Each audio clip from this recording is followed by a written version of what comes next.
ಮೈಸೂರು ಭಾಗದ ಕಾಡಂಚಿನ ಗ್ರಾಮಸ್ಥರೇ ಹುಷಾರ್. ಕಾಡಿನಿಂದ ನಾಡಿಗೆ ಬಂದಿವೆ ಬರೋಬ್ಬರಿ 20 ಹುಲಿಗಳು.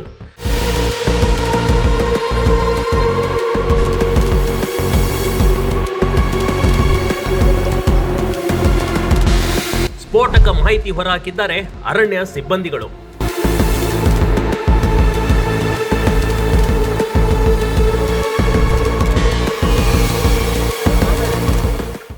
ಎಸ್, ಒಂದು ಹುಲಿ ನಾಡಿಗೆ ಬಂದ್ರೆ ಜನರಿಗೆ ತಡ್ಕೊಳಕ್ಕೆ ಆಗಲ್ಲ. ಅಂತದ್ರಲ್ಲಿ ಕಾಡಿನಿಂದ ಬರೋಬ್ಬರಿ 20 ಹುಲಿಗಳು ನಾಡಿಗೆ ಲಗ್ಗೆ ಇಟ್ಟಿವೆ ಅಂತೆ.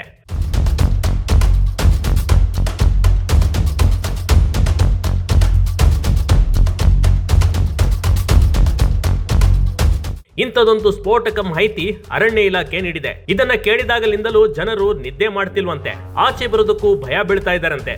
ಯಾವ ಹುಲಿ ಯಾವ ಕಡೆಯಿಂದ ಬಂದು ಅಟ್ಯಾಕ್ ಮಾಡುತ್ತೆ ಎಂಬ ಭೀತಿಯಲ್ಲಿ ಜನರಿದ್ದಾರೆ.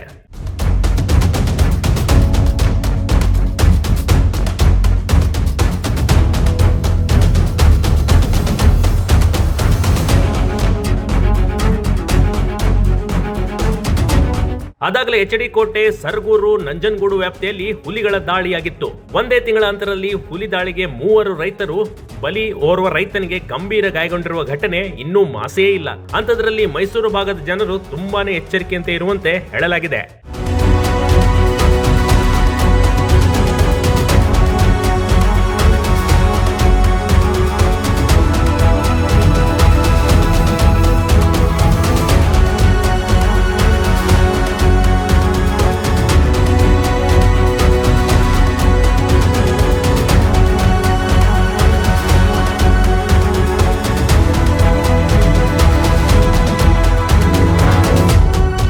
ಈಗಾಗಲೇ ಬಂಡೀಪುರದ ಹೆಡಿಯಾಲ್ ಉಪವಿಭಾಗದ ಮೊಳೆಯೂರು ನೂಗು ವಲಯದ ಹುಲಿ ಕಾರ್ಯಾಚರಣೆ ಜೋರಾಗಿಯೇ ನಡೆದಿದೆ.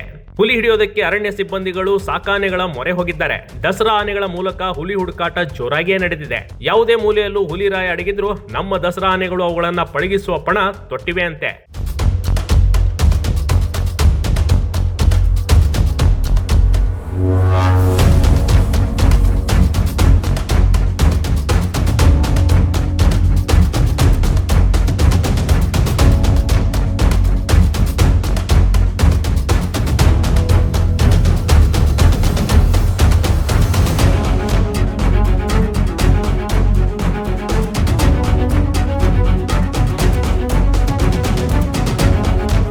ಥರ್ಮಲ್ ಡ್ರೋನ್ ಬಳಸಿ ಹುಲಿಗಳ ಹುಡುಕಾಟ ನಡೆದಿದೆ. ಹುಲಿಗಳ ದಾಳಿ ತಪ್ಪಿಸಲು ಮನುಷ್ಯನ ರೂಪದ ಮಾಸ್ಕ್ ಅನ್ನ ಅರಣ್ಯ ಇಲಾಖೆ ಒದಗಿಸುತ್ತಿದೆ. ಹೊಲದಲ್ಲಿ ಕೆಲಸ ಮಾಡುವಂತವರು ಮನುಷ್ಯ ರೂಪದ ಮಾಸ್ಕ್ ಅನ್ನ ತಲೆ ಹಿಂಭಾಗಕ್ಕೆ ಹಾಕಿಕೊಂಡು ಕೆಲಸ ಮಾಡುವಂತೆ ಸೂಚನೆ ನೀಡಲಾಗಿದೆ.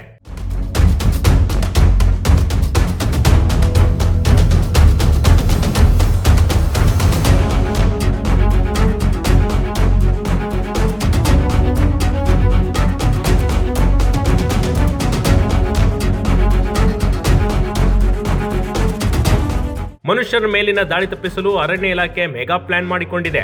ಎಚ್.ಡಿ. ಕೋಟೆಯಲ್ಲಿ 8, ಸರಗೂರು ಪ್ರಾದೇಶಿಕ ವಲಯದಲ್ಲಿ 3, ಮೈಸೂರು ಭಾಗದಲ್ಲಿ 8 ರಿಂದ 10 ತಂಡಗಳು ಹುಲಿ ಹುಡುಕುವ ಕಾರ್ಯಾಚರಣೆಯಲ್ಲಿ ತೊಡಗಿಸಿಕೊಂಡಿವೆ. ಈಗಾಗಲೇ ರೈತರಿಗೆ 10,000 ಮನುಷ್ಯ ರೂಪದ ಮಾಸ್ಕ್ ವಿತರಣೆ ಮಾಡಲಾಗಿದೆ. ಹುಲಿ ಕಂಡ ಕೂಡಲೇ 1926 ನಂಬರ್ಗೆ ಕರೆ ಮಾಡಲು ಸೂಚಿಸಲಾಗಿದೆ. ಅಲ್ಲದೆ ರೈತರ ಜೊತೆ ನಾವಿದ್ದೇವೆ ಎಂದ ಅರಣ್ಯ ಇಲಾಖೆ ಭರವಸೆ ನೀಡಿರುವುದು ವಿಶೇಷ. Big TV Karnataka, Mysuru.